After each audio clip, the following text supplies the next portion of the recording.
بسم الله الرحمن الرحيم. أهلا وسهلا بكم في حلقة جديدة من سلسلة فرخ بلا أمراض.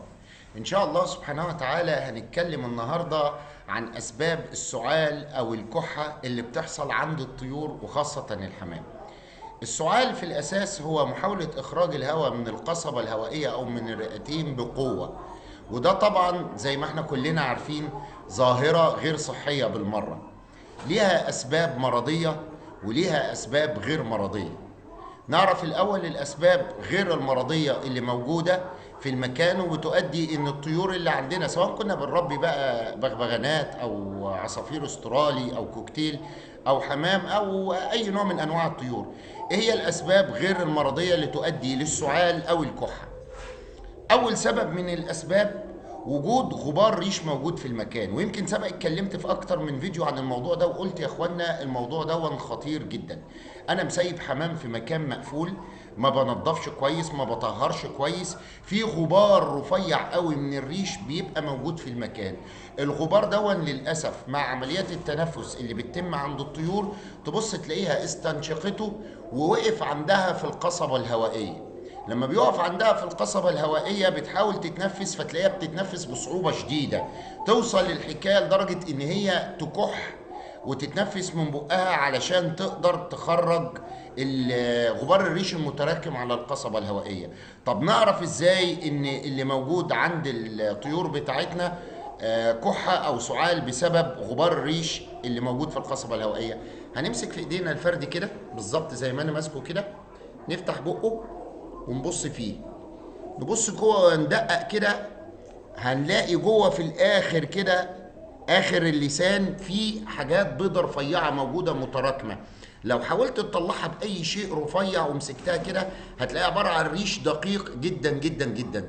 ده نعرف انه هو غبار ريش وهو اللي مسبب للكحة او السعال عند الحمام. علاجه ايه؟ بمنتهى البساطة علاجه انك تنظف المكان كويس وتطهره، ما تخليش ريش في المكان ولا غبار ريش. وفي نفس الوقت الحمام اللي بيبقى عنده ازمة قوي في التنفس وبيكح كتير اديله اي موسع شعب هوائية من اللي انت بتستخدمه عندك في البيت، اي دواء كحة 1 سنتي في البق لمدة 3 ايام بس، هتلاقي ايه؟ الطائر بتاعك رجع لصحته تاني. ده اول سبب من الاسباب غير المرضية اللي بتؤدي للسعال او الكحة. تاني سبب من الاسباب هو كتر الكركم والقرفه والجنزبيل اللي بيتحطوا على الكلفه. بعض المربين بيلجأوا للحكايه دي، يقول لك علشان نطهر امعاء الطائر باستمرار ونديله حاجات اعشاب طبيعيه تساعده على النشاط بتاعه، فبيحطوا كركم وقرفه وجنزبيل على الكلفه. طبعا انا سبق اتكلمت برضو في الموضوع ده وقلت يا اخوانا الكركم والقرفه والجنزبيل ما ينفعش نديهم على الكلفه، نديهم كل واحد مره واحده بس في اليوم على الميه في الشهر للطيور، ولان وجوده على الكلفه برضو بيتراكم مع مرور الوقت في القصبه الهوائيه زيه زي غبار الريش بالظبط، ويسبب الاذى اللي احنا قلناه. وطريقه العلاج بتاعته هي نفس طريقه العلاج بتاعه ازاله غبار الريش من عند الطيور. ثالث سبب من الاسباب ان غبار الهواء الجوي، خاصة الناس اللي ساكنة على الطرق السريعة، عوادم السيارات اللي هو اكاسيد الرصاص المعادن التقيلة، اللي ساكنين قريبين من مصانع الاسمنت او مناجم الفحم، بنلاقي برضو الطيور بتاعتها وخاصة الحمام بيتأثر بالحكاية دي، دايما فاتح بقه باستمرار، دايما بيتنفس من بقه، دايما بيكح. العلاج ان احنا نحاول قدر الامكان ان ما نخليش تيارات هواء من الاماكن دي تخش من مصانع الاسمنت، نركب شفاط في المكان، نعمل تيارات هواء عكس اتجاه الهواء المحمل بالاتربه اللي جاي بالغبار من المكان، وفي نفس الوقت نعالج بنفس الطريقه اللي عالجنا بيها غبار الريش والكركم والقرفه والجنزبيل زيادتهم في الكلفه. ناخد بعد كده الاسباب المرضيه اللي بتؤدي الى الكحه او السعال عند الطيور. اول سبب من الاسباب المرضيه هو الضرن او السل. تلاقي الحمام بتاعك بيكح واقف كمشان دالل، تبص تلاقي المفاصل بتاعته الريش بتاع الجناحات متهدل، تبص تلاقي عند رجليه من تحت في ورم، بس مش ورم زي ورم الباراتيفويد ولا ورم زي اورام البكتيريا المعروفه، تلاقي الورم اللي موجود في الرجلين من تحت او في المفاصل او حتى عند الجناح، المفاصل اللي عند الجناح تلاقيه عامل بالظبط زي عنقود العنب، مجموعه صغيره، نقط نقط نقط نقط صغيره متجمعه وعامله ورم، عامل زي عنقود العنب. نعرف على طول ان سببه هو ميكروب الضرن او السل. علاجه بمنتهى البساطه انك تعرض الحمام للشمس.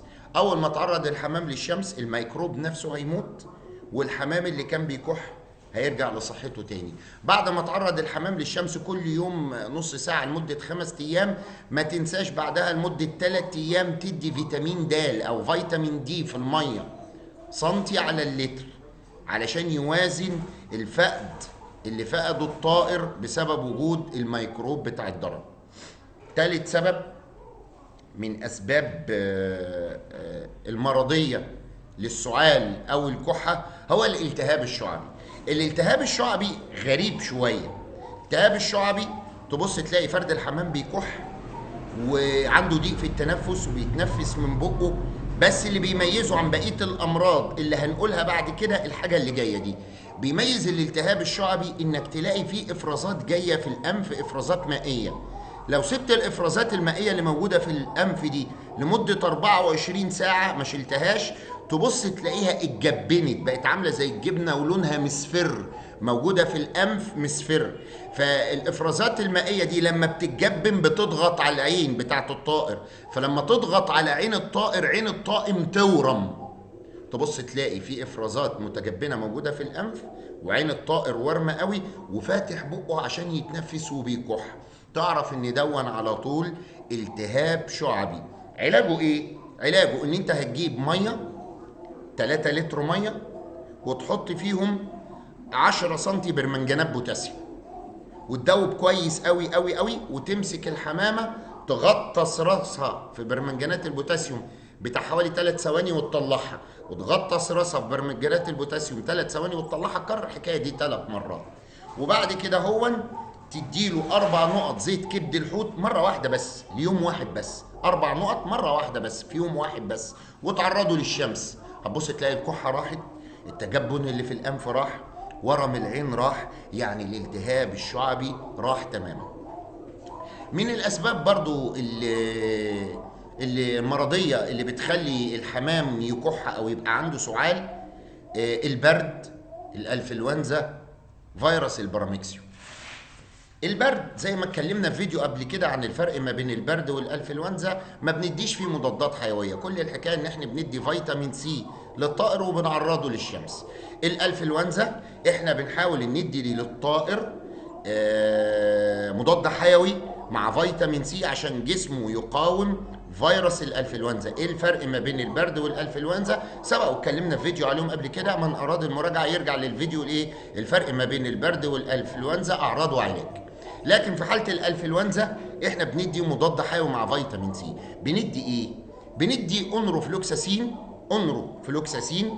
1 سم على اللتر لمده 7 ايام، او تيلوزين بيطري 1 سم على اللتر لمدة 5 أيام. واحد يقول لك طيب الأونروفلوكساسين بيطري والتيلوزين بيطري عرفنا جرعتهم، طب احنا عايزين حاجة بشرية. حاجة بشرية، اشتغل على مركبات الأموكسيسيلين، مركبات التتراسايكلين أو التتراسيد. خلاص يعني أنا حاسس إن البكتيريا والفيروسات وخاصة فيروس الانفلونزا بدأ يبقى مقاوم ليها قوي، حتى الدوكساميسين ما عادش يجيب نتيجة. فالأحسن إن احنا نشتغل إيه؟ بمركبات الأموكسيسيلين، سواء كان أموكسيسيلين باودر بيطري، تشتري الكيس وتحله على عدد لترات المياه اللي موجودة مكتوبة على الكيس لمدة 5 أيام، أو تشتري أي بقى أموكسيسيلين بشري، زي إيه مثلا؟ زي الكيورام، زي الأوجمنتين، زي الأموكسيل، زي الدلتا كلاف. الدلتا كلاف ده هتلاقيه سائل شراب موجود في الصيدليات البشري، بتشتريه بتلاقي الإزازة عبارة عن باودر، بتشتري معاها كيسين مية مقطرين وبتخفف لغاية العلامة، وتحط لهم غطا على اللتر، مرة واحدة في اليوم لمدة 5 أيام، مرة واحدة في اليوم لمدة 5 أيام. ده بالنسبة لعلاج الانفلونزا. أما بالنسبة لفيروس البراميكسيو، فهو لما بيجي الفيروس المؤدي للروشة ده برضه بيؤدي لكحة في الحمام، وبرضه بيؤدي لان الحمام يتنفس بصعوبه، بيتنفس من بقه. طب العلاج بمنتهى البساطه هيكون ايه؟ العلاج بمنتهى البساطه انك بتدي مركبات السلفه.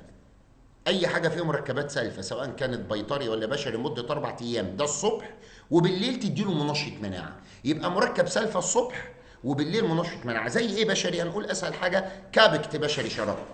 كابكت بشري شراب، بتحط غطا على لتر ميه الصبح للحمام على عطش، وتخليهم يشربوا مثلا لمده ساعه ولا ساعتين، وبعد كده بتشيل الميه دي وتنظف المساقي كويس، لان السلفه بتترسب تحت في القاع، تنظف المساقي كويس، وبالليل تحط لهم ايه؟ منشط المناعه. ده ملخص لاسباب الكحه او السعال اللي بتيجي للطيور، اعراض وعلاج. نسأل الله عز وجل أن يجعل ذلك في ميزان حسناتنا جميعا. وتابعوني دايما باستمرار على قناة ميم أسامة حسين لطيور الزينة وجمعية الأهرام للحمام على الفيسبوك. والسلام عليكم ورحمة الله